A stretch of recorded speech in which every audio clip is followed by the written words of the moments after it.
Hi there everybody, bonjour and welcome to the video. In this video I'd like to share with you some ideas and some thoughts on how we can deliver lessons which are low preparation but high impact and which crucially for me are culturally situated. I just want to pause on the word impact there because actually what we seek to achieve in language lessons and why we do it and what we want students to take with them outside the classroom does vary from teacher to teacher. So I'm going to be really transparent and say that what I want my students to achieve is, yes, I want them to remember stuff and acquire stuff. I'm also constantly trying to invest in their buy-in to the subject because I know that the more they're signed up to the subject, the more motivated they are, the harder they will work, and the more easily the language will come to them because of the investment they're putting into it. And it's also really important to me that they achieve some cultural learning and that they leave my classroom with a sense of what it's like to inhabit the French imagination. Okay, so bearing in mind that I really want students to achieve some cultural learning here and be brought into the French-speaking world as a kind of extrinsic concept and be extrinsically motivated by that, I want to really set up the lesson in terms of our society and societies elsewhere in the world. Okay, so I might my topic is chez le charcutier, which I'll come to in a second, but I might introduce it by taking a boulangerie, for example. Might show them an image of a boulangerie and say c'est une boulangerie française ou c'est une boulangerie anglaise. Hopefully they would spot the baguette and be able to tell me, Monsieur, c'est une boulangerie française. Okay, and I've underlined there the une and the feminine agreement on française. I probably mentioned in passing because I really like linguistics that any word ending in eri is always going to be feminine. That's really helpful to know. I'd show them the English picture. C'est une boulangerie anglaise. I might invite them to tell me any words they already know for different French bakery products, so baguette, pain au chocolat, croissant, etc. I do a very similar thing with une boucherie, might even touch on the etymology of butcher and boucherie. Do a similar thing, this time they have to look for the clues on the pictures, look at the language on the tickets there of the different meats.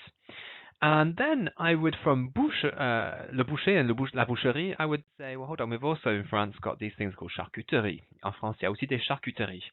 And depends what kind of vocab your class is already familiar with. But let's say I'd already done some items of food with them in the past. I might ask them a leading question: Est-ce qu'on peut acheter ici the following items? And I'd be looking for them to respond using the prompt on the board. Non, on peut pas acheter, or oui, on peut acheter the following things: du fromage, des crêpes, de la pizza, un croque-monsieur, des fruits, du café. And I've always tried, I shouldn't really have put pizza in there, to be honest, but I'm always trying to use words which are more inhabited, more native to the French language than the kind of things that we tend to say if we're talking in English. It's really disappointing sometimes when you listen to GCSE oral recordings.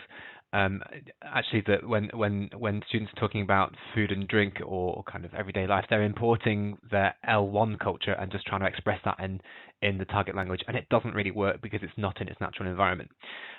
Okay, so hopefully they would spot that you can't buy cheese, crepes, croque-monsieur, fruits, café, and vin in a charcuterie, according to the picture, but saucisson and la saucisse, absolutely, and that might be a really good opportunity actually to talk a little bit about the difference between saucisson and la saucisse, and this idea in English we have sausage and salami, the different things. It's quite interesting that we've got sausage as an English word, but salami we've borrowed from Italian, so we can really show our love for language as we look at how words exist and where they've come from. Okay.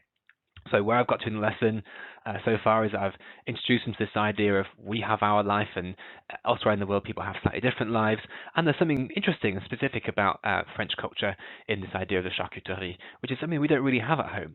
And now I'm going to invite my students that we're going to go to the charcuterie, we're going to learn how to talk in it and talk about things within it, and that's what I want them to do today. Okay, so I'm going to base the lesson from this point around a dialogue.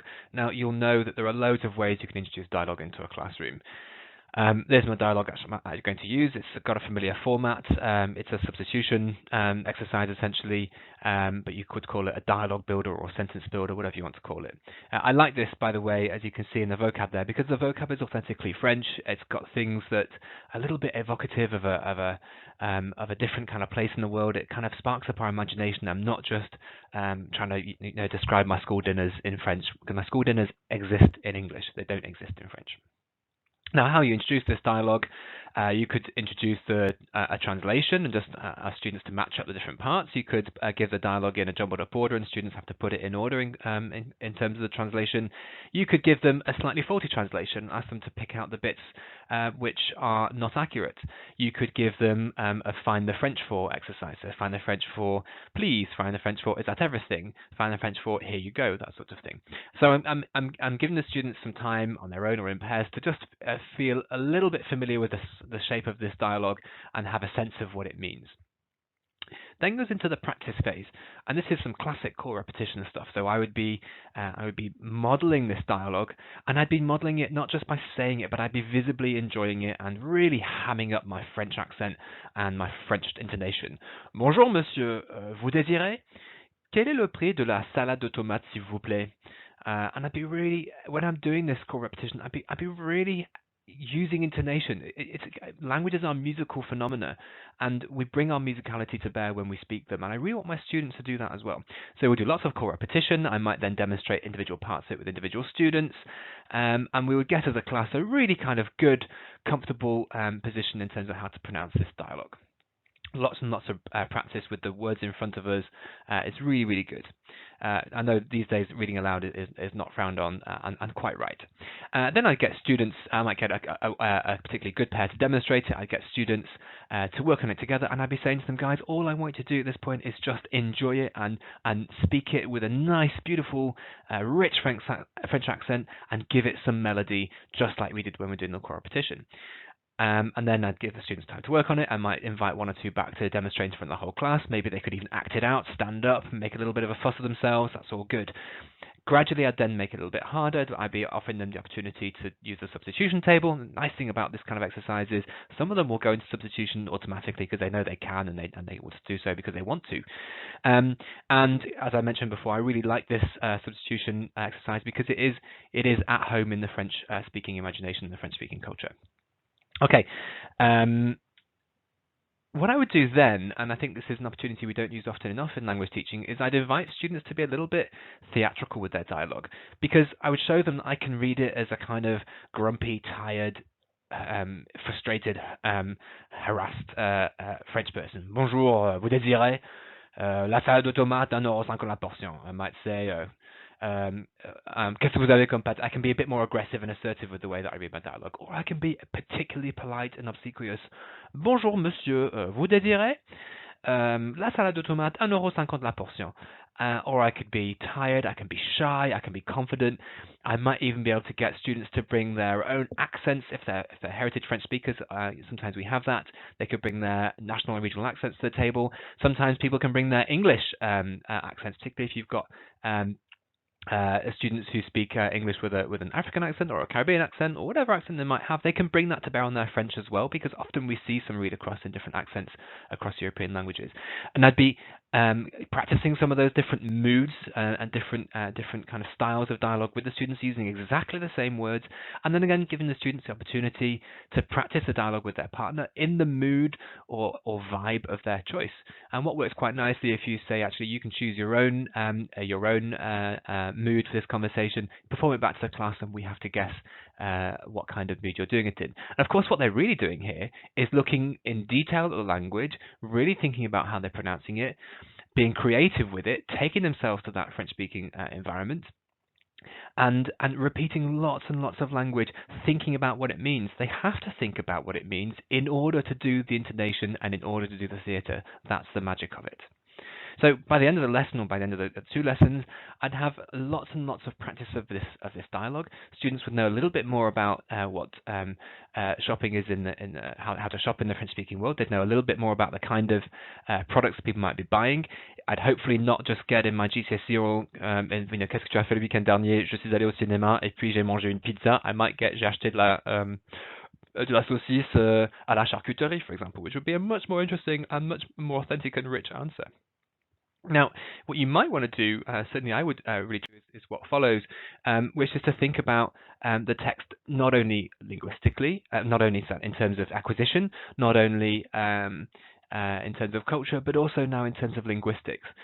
There's an assumption that sits behind the communicative approach in GCSE, which is a little bit flawed, which is that everyday functional language is easy. In fact, nothing could be further from the truth. Everyday functional language is hard because it's full of idiom. It's full in German. If a German speaker, it's full of Sprachgefühl.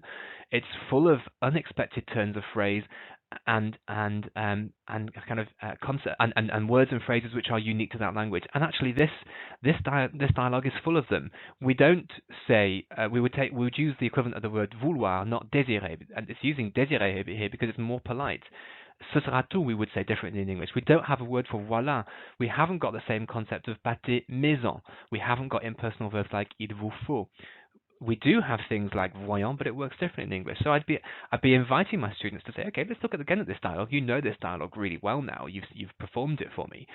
Can you try and translate it back word for word into English and point out to me the parts of this dialogue which actually are idiomatic? Now, learning about idiom is a really important aspect of being a linguist because we have to know the extent to which we can just kind of transplant words from one language into another language and expect it to make sense. Often, particularly as you get towards end of Key Stage 4, Key Stage 5, you will come across those students who write what I call English with French words in it. That's the sentences which sound really, really English because of their structure and syntax, even if they are technically correct in French. And actually, it's really satisfying for students to know that what they're learning is pretty authentic and pretty idiomatic. So I would be talking to them, if I hadn't done already, about what idiom means. And the explanation I give is that idiom means that if you translate it back into another language, it doesn't quite make sense. So it's a structure of words which is unique and personal to that language. I've been thinking about where the examples of idiom are in this paragraph, and I've highlighted them on the slide there. I've been inviting my students to think about why idiom exists and why it's more common in everyday speech, and so what this means to us as learners, how we have to be aware of that concept moving forwards. So the learning I've achieved in this lesson is, they've learned some vocab and some phrases about shopping. They've learned a little bit about French-speaking cuisine. They've used their different skills of reading and speaking and theatre and performance to bring to bear onto that. They've certainly, I hope, I've been able to invest them in this otherness of place, which is the French-speaking world. And also they've learned a little bit about language, about idiom, and about what it means to be a linguist, which is to be a performer, and which is to be predictive of what's going to work in a language and what's not going to work in a language. I hope you've taken some ideas from that, and I'd be really delighted to hear your comments.